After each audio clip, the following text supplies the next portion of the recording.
আজ বানাবো আমরা মাছের ঝাল, রুই মাছের ঝাল। এই যে কড়াই গরম হয়ে গেছে, সামান্য তেল দিব। তেল গরম হয়ে যাওয়ার পর সামান্য পাঁচফোড়ন দিয়ে দেবো।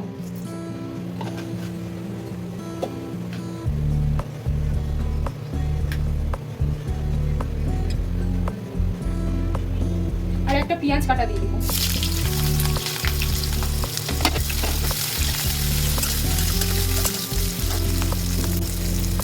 পেঁয়াজটা লাল লাল হওয়া পর্যন্ত ভেজে নিতে হবে। এই যে পেঁয়াজটা লাল লাল হয়ে এসছে,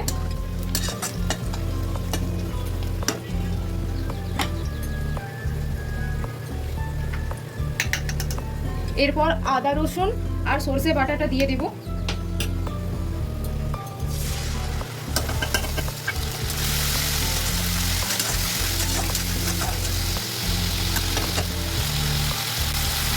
এরপর 8 চামচ হলুদ দিব,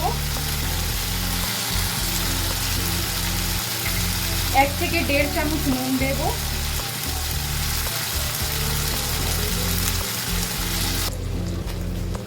এক চামচ গুঁড়ো লঙ্কা দেব,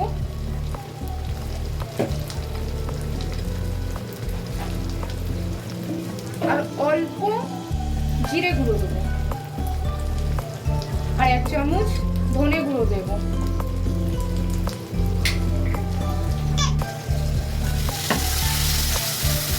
অল্প জল দিব।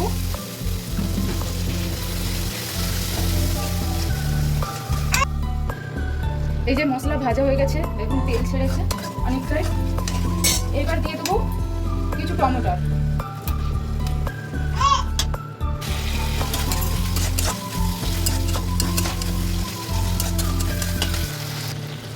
এই যে ভাজা হয়ে গেছে,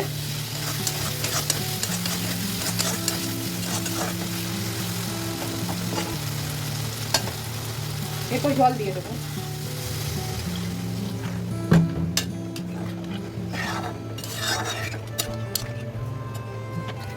এবার ফুটিয়ে নেব। এই যে ফুটছে, এবার মাছগুলোকে দিয়ে দেব। গুলোকে দেওয়ার পর ঢাকা দিয়ে দেব। এই যে খুলে দেখি,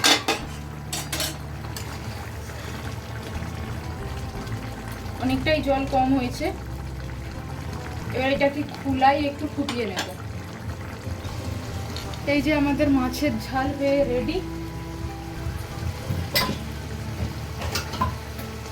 এবার আমি একটা বাটিতে তুলে দেখাবো। এই যে মাছের ঝাল হয়ে আমাদের রেডি। আমি একটা প্লেটে ঢেলে দেখিয়ে দিচ্ছি। এর মধ্যে একটু ধনিয়া পাতা পড়লে আরো ভালো হতো।